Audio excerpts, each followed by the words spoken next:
नमस्कार मुलांनो, पुन्हा एकदा मी तुमचे मनपूर्वक स्वागत करते. आपण गेल्या आठवड्यापासून पाठ क्रमांक 3 प्रभात ही कविता आहे आणि ही कविता आपण बघत आहोत.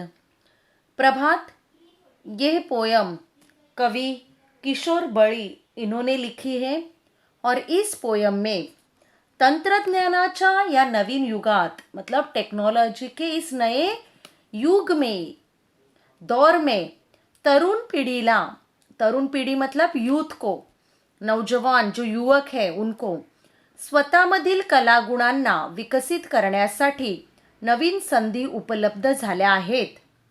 सगळे भेदभाव विसरून, सब डिफरेंसेस, डिस्क्रिमिनेशन भुलाकर मानवता निर्माण करूया. इंसानियत हमें निर्माण करनी है, ऐसा कवी कह रहे. व आपल्या देशाचे भविष्य उज्ज्वल करूया असा संदेश कवितेत कवीने दिलेला आहे. तर मुलांनो, काल आपण ह्या कवितेवर आधारित पान क्रमांक 7 वरील प्रश्न क्रमांक 1, 2, 3 आणि 4 ह्यांचं डिस्कशन केलं आणि मी तुम्हाला त्यांची उत्तरं सांगितली. आज आपण पुढे जाणार आहोत. तर आज आपण पान क्रमांक 8 वरील जे प्रश्नोत्तरे आहेत ती बघणार आहोत. तर चला तर सुरुवात करूया. बघा, पान क्रमांक 8 वरील प्रश्न क्रमांक 6 जो दिलेला आहे. काय आहे प्रश्न? कवितेतील यमक जुळणाऱ्या शब्दांच्या जोड्या शोधून लिहा. देखो बच्चों, यमक मतलब राइमिंग वर्ड्स. ओके, तो यहाँ पे आपको शब्द दे और उन शब्दों के राइमिंग वर्ड्स आपको पोयम में से ढूंढने हैं. राइमिंग वर्ड्स मतलब जिन वर्ड्स का लास्ट का लेटर सेम रहता है. तो पहला शब्द है नभात. नभ मतलब आभाळ. हाँ, तो उसका राइमिंग वर्ड है प्रभात या युगात. देखो सेकंड वन मनोहर. मनोहर उसका राइमिंग वर्ड है सुंदर आणि निरंतर. सुंदर आणि काय? निरंतर. नेक्स्ट आहे अस्तित्वाची. अस्तित्व उसका राइमिंग वर्ड है व्यक्तित्वाची. इजी है, एकदम इजी क्वेश्चन है ये. युगात, प्रभात. हा, युगात म्हणजे काय? प्रभात. नभात लिहिलं पण तरी सुद्धा बरोबर आहे. ओके, आता आपण नेक्स्ट क्वेश्चन बघूया. नेक्स्ट क्वेश्चन आहे, बघा काय दिलेलं आहे की विशेष्य आणि विशेषणाच्या जोड्या जुळवून लिहा. विशेषण मतलब एडजेक्टिव, और जिस नाम के बारे में अधिक माहिती या एक्स्ट्रा इन्फॉर्मेशन देते उस वर्ड को विशेष्य बोलते. तो अ गट में आपको कुछ शब्द दिए हैं और ब गट में कुछ शब्द है. जो ब गट वाले शब्द है वो है विशेष्य और विशेषण अगट वाले शब्द है. तो देखो भव्य मैंने मैच करके आपको दिया है. भव्य काय आहे? पटांगण. पटांगण मतलब मैदान, ग्राउंड. भव्य मतलब बिग. अमूल्य. अमूल्य काय आहे? शिकवण. शिकवण कशी आहे? अमूल्य. नवे युग. नवे हे युग. युग कसे आहे? नवे. सुंदर. कोण सुंदर आहे? जग. जग कसं आहे? सुंदर आहे. विशाल मन. मन कसं आहे? विशाल. हा, तर हे झालं तुमचं नेक्स्ट क्वेश्चन. त्याच्यानंतर आपण बघूया खालील शब्दांसाठी कवितेतील शब्द शोधा. आता बघा, म्हणजे समानार्थी शब्द तुम्हाला इथे लिहायचे आहेत. आपको यहाँ पे सिमिलर वर्ड्स, ओके, मीनिंग्स लिखने हैं. आकाश. आकाश मतलब नभ. जो आपके पोयम में वर्ड आया है नभ. सुगंध. सुगंध मतलब सुवास. सुंदर. मनोहर. सुंदर, मनोहर. शरीर, तन, बॉडी. ओके, और अभी हम लोग नेक्स्ट क्वेश्चन पे जाते. नेक्स्ट क्वेश्चन है, क्या है? ब्रीफ. और यहाँ पे ये तीनों जो शब्द है या तीनों जो क्वेश्चंस है उन क्वेश्चंस के पहले आपको प्रस्तावना 2 या 3 लाइन्स में लिखनी है।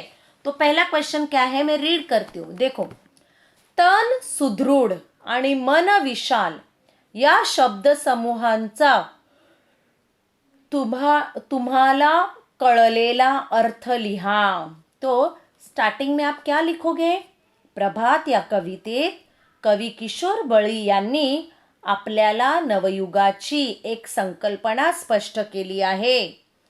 या नव्या युगात काय सांगतात कवी, की या नव्या युगात गुरुजनांच्या अमूल्य शिकवणुकीतून आमच्या अस्तित्वाची पायाभरणी होते।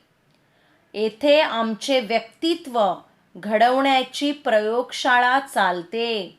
अशा वातावरणात आमचे शरीर सुदृढ बनले व मन विशाल झाले आहे। मन स्वच्छ व साफ झाले आहे।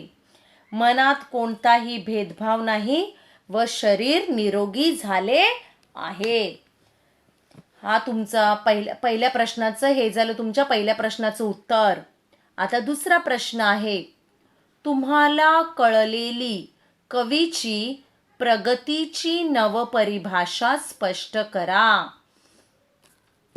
तर इस क्वेश्चन के भी पहले आपको 2-3 लाइन्स में इंट्रोडक्शन लिखना है कि पोयम का नाम क्या है, पोएट कौन है और उन्होंने क्या कहा है। आपके टेक्स्ट बुक में भी ऊपर दिया है, उसमें से भी आप 2-3 लाइन लिख सकते हो।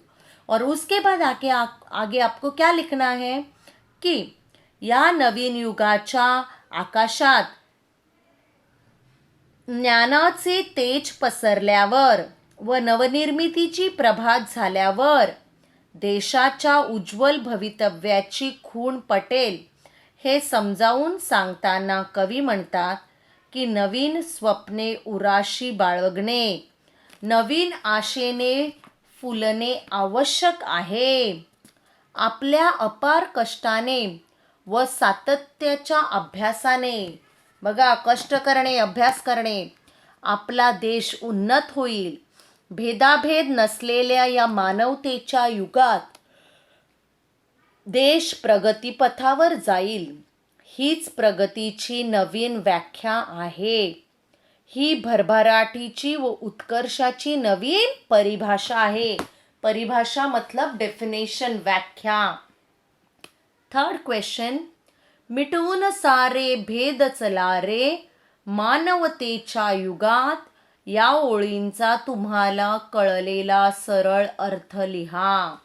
आता हे अतिशय सोपं आहे। इथे पण तुम्हाला प्रस्तावना लिहायची आहे सुरुवातीला आणि पुढे काय लिहायचं आहे और उसके बाद आगे की नवीन स्वप्ने उराशी बाळगून नवीन आशेने पल्लवित होऊन प्रगतीची नवीन व्याख्या करूया असं तरुण पिढीला सल्ला देताना कवी म्हणतात, आपल्या मेहनतीने व गाढ अभ्यासाने आपल्या देशाला उन्नत बनवायचं असेल तर आपल्यातील हेवे दावे, भेदाभेद हे सर्व मिटवून टाकायला हवेत। भेदाभेद, डिफरन्सेस, डिस्क्रिमिनेशन्स, तरच माणुसकीचे युग अवतरेल आणि मानवतेचे युग निर्माण होईल। त्यासाठी परस्परामधील विषमता दूर होऊन समानता निर्माण करणे गरजेचे आहे। सर्व समान आहेत हा विश्वास ठेवूया। हे झालं तुमच्या तिसऱ्या प्रश्नाचं उत्तर। तर मुलांनो, आज जे प्रश्नोत्तरे मी डिस्कस केलेले आहेत हे सर्व तुम्हाला तुमच्या वहीमध्ये लिहायचं आहे आणि पाठांतर करायचं आहे। त्याचप्रमाणे शब्दार्थ सुद्धा लिहायचे आहेत। धन्यवाद।